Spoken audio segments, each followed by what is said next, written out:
Okay, a new thing I've learned is my new creeper board.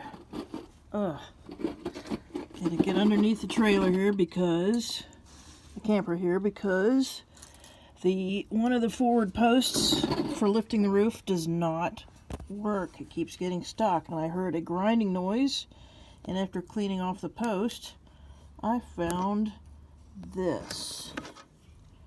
You can see it's hard to use the phone and the light at the same time. It has come off the pulley wheel.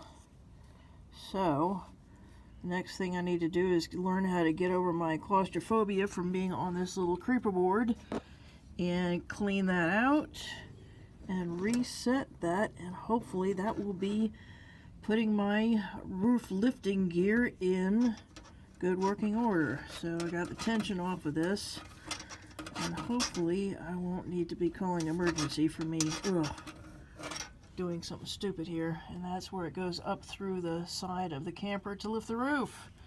Now for some fresh air to get back out here. Yeah.